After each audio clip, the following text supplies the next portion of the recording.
મેં સાંભળ્યું છે કે નરસિંહભાઈના ભજનથી સાધુને સ્ફૂર્ણા થઈ કે ગામમાં કંઈક પાપ થવાનું છે. આવો એમને જ નરસિંહભાઈને હે ને પૂજામાં બેસાડે છે. આમ તો નરસિંહભાઈ મને બહુ ભલા માણા લાગે. એ આપણા પૂજ્યશ્રી હાટુ છે ને પૂજા કરવા બેઠા છે. એ આવો.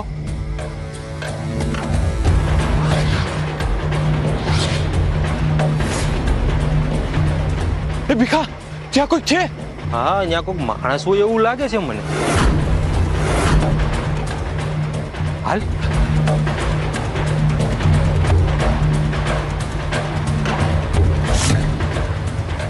આ તો પર્વત કાકા છે. કાકા, પર્વત કાકા, પર્વત કાકા, પર્વત કાકા.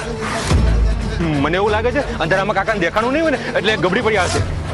હાલ આપણે એને જૂની ડલિયા લઈ જાય. એના કરતા આપણે એને પૂજ્યશ્રીને ત્યાં લઈ જાય. વૈદ બાપા અહીંયા જ બેઠા છે. હાલ હાલ હાલ હાલ હાલ.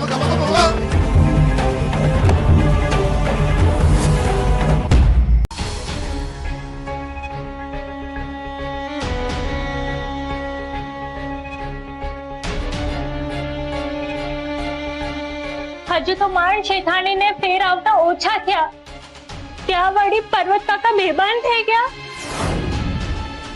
પણ આ માર્ગમાં દોરીઓ અને પાણા કોણે મૂક્યા હશે? આ ઓલા બાજુના ગ્રામના શ્રમિકો આવે છે ને રાત દરબારમાં, એમણે નાખ્યા હશે. સગો ભાઈ મરણ પથારી હોય એટલે મોટા ભાઈ થી રેવાય નહીં એટલે ઉતાવળમાં આવવા માટે નીકળ્યા હશે ને ક્યાંક ભટકાણા હશે. પણ મને ન સમજાતું કે જૂની ડીલે શું લેવા ગયા હતા. એ વાત એ ખરી. અત્યાર સુધી તો નરસિંહભાઈએ પૂજા શરૂ કરી દીધી હશે. શું પૂજ્યશ્રી પર એની કોઈ અસર થઈ હશે? શું આ પૂજાથી એમના પ્રાણ પાછા આવશે? પર્વત કાકા,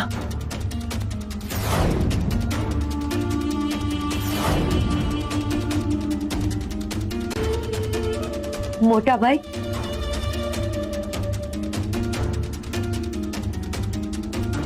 પર્વત કાકા, તમે ગડથોલું ખાઈ ગયા હતા યાદ છે? આ જમનો ને ભીખો જ તમને અહીં લાવ્યા.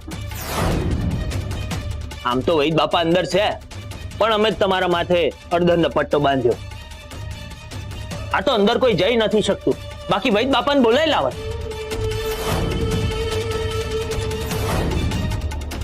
તમને અંદર નથી જવા દેતા? હા, આ હમણાં શેઠાણીને ફેર આવ્યા હતા. તમે પાણી હાટું બાયણું ખખડાવ્યું પણ કોઈ બાયણું જ ના ખોલ્યું. કેટલી વાર પછી તો બાયણું ખોલ્યું અને ઓલા સાધુ બાપા એ તો મારા પર એવા ગુસ્સે ભરાણા કે ત્યાં પૂજામાં વિઘ્ન ઊભું કર્યું. હવે આ શેઠાણી હાટું પાણી જોઈતું હતું તે આપણા નરસિંહભાઈ એમના હાથમાં પાણીનો લોટો હતો. તમે લીધો, હવે લેવામાં ભૂલથી એ ઢોળાઈ ગયો. તો પેલા સાધુ બાપા તો જાણે મારી પર વરસી જ પડ્યા. બોલો, પાણીનો રંગ કેવો હતો? પાણીનો રંગ? ના, એ મેં બરાબર જોયું નહીં. કેમ, શું થયું?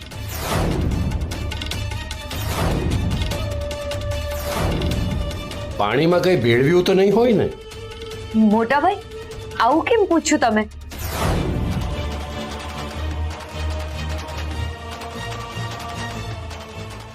નરસિંહ, દરવાજો ખોલ! મોટા ભાઈ, આ શું કરી રહ્યા છો તમે? પૂજામાં વિઘ્ન ઊભું કરી રહ્યા છો. અરે અંદર પૂજા નથી ચાલતી, બલિ ચડાવી રહ્યા છે મારા નરસિંહની.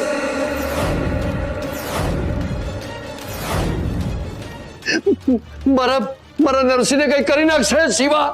મોટા ભાઈ, તમે પૂજ્યશ્રી વિશે વારંવાર કેમ આવું નગણું બોલી રહ્યા છો? એ ક્યાંથી કઈ કરવાના છે? એમના શરીરમાં તો પ્રાણ જ નથી. તમને કેટલી વાર કહું, શિવા અંદર છે, જીવે છે. શિવા, દરવાજો ખોલ! બીમાર પડ્યા પછી પર્વત કાકાનું મગજ ઠેકાણે આવ્યું નથી. પોતે પણ બીવે છે અને આપણને પણ બીવડાવે છે.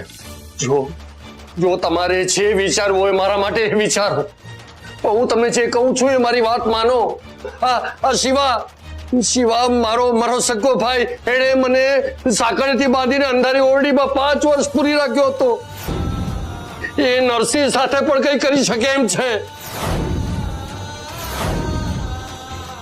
આ પર્વત કાકાની ડાગડી ખરેખર ચસકી ગઈ લાગે છે.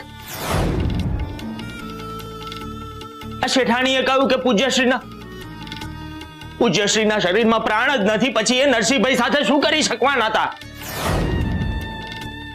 તો હું વળી તમે હું કામ પૂજામાં વિઘ્ન ઊભું કરી રહ્યા છો? ગાયભાઈ મારી વાત માનો તમે. હું જે કહું છું એ સાચું કહું છું, સત્ય કહું છું. એ જમના તું મારી વાત પર વિશ્વાસ રાખ. હું કહું છું બરાબર કહું છું. રેવતી માથુર, અરે દરબારી તું તો મને મોટો ભાઈ કે છે ને, મારી પર વિશ્વાસ રાખ. અત્યારે અનર્થ થઈ જશે અંદર. અરે નરસિંહને બચાવી લે. અરે નરસિંહ દરવાજો ખોલ. નરસિંહ દરવાજો ખોલ. નરસિંહ દરવાજો ખોલ.